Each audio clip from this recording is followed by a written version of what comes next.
Love knots. Anyone know what a love knot is? Yes. Isn't that basically when you're doing something that keeps you from getting what you actually want? That's a great way to put it. Love knots are a term we use to define the hidden expectations and assumptions that we bring to intimate relationships.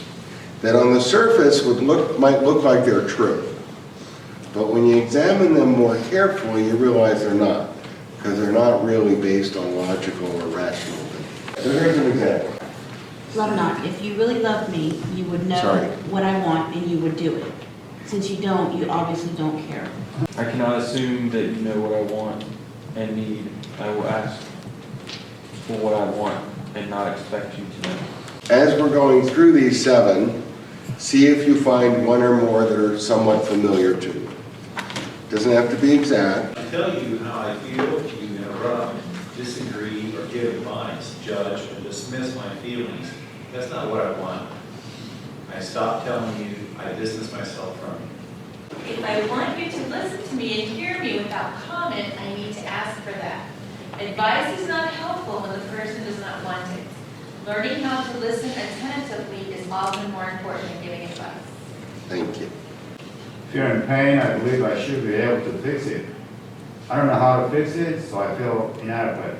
I get angry with you for making me feel inadequate. I withdraw from you and blame you for being in pain. Where would we see that one? I see it a lot. Someone's going through a hard time. Yeah. And the spouse can't be supportive. Right. Because if we're so used to that we're supposed to be able to fix it for the people we love. And almost every life includes times that we can't, for whatever reason. Yes? So this is a huge one that I see, and I'm sure others do as well, with spouses who have a veteran who's maybe diagnosed, maybe not diagnosed with PTSD, TBI, dual diagnosis, and they as a spouse want to help them, but that member is dealing with some different stuff, and they don't know how to help them.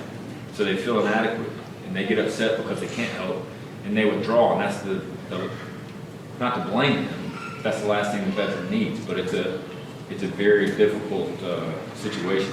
When you're in pain, I can be supported without believing I have to provide a solution.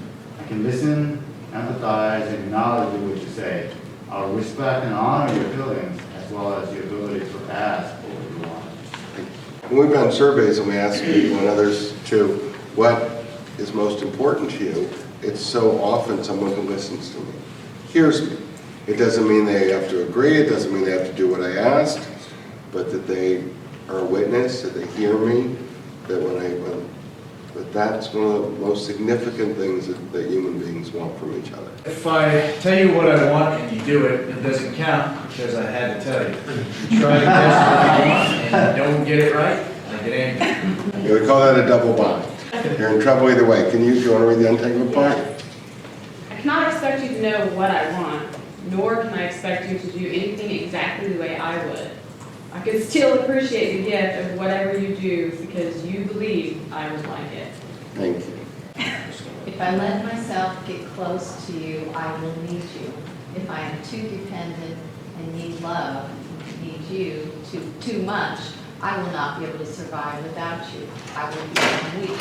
It's part of the emotional deployment cycle because it's easier for us to separate and deploy if I'm mad with you. Right. So I think on a subconscious level, not that I'm a psychiatrist, it's that it's easier for me to say goodbye if I'm angry with you. When I go underway on short trips with the Coast Guard out to sea, Natalie and I would have little arguments.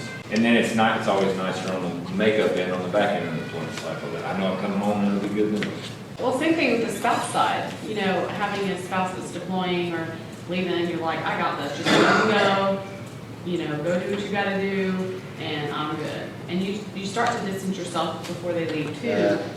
Really loving someone, if everything works out really, really well, if we love each other, take care of each other, protect each other, take care of our health, one day one of us is at the tomb of the other. There's no mystery about that. And the exercise we did is about really embracing and recognizing that we don't get to make that decision. The decision we get to make is what do we do in the meantime, knowing that we never know. Untangled, I can enjoy being close to you, yet still survive on my own if I need to. As an adult, I am not helpless. I can make a new life for myself if I have to. Meanwhile, the pleasures of intimacy are among life's most fulfilling gifts. If we don't agree, one of us must be wrong. If it's me, that means I am bad, stupid, ignorant, or inadequate. So it can't be me. I must prove that it's you, so I won't feel like a failure. We should be able to disagree. We're all unique, and disagreement are natural reflection of our uniqueness. If I ask what you are thinking or feeling, I believe I am intruding, as you would tell me if you wanted me to know. If I don't ask, you believe I'm not interested, so you never tell me. We live as strangers. Confiding is the lifeblood of intimacy. I need to be able to ask for information, and you need to be able to volunteer when I don't ask. If we are to nurture our relationship, it is crucial that we speak our truths, ask our questions, and keep each other informed. Thank you. Is to go through that list and make a note for which one or ones may fit for you, and you can reword it, doesn't have to be an exact fit, and which one or ones you suspect may fit for your partner.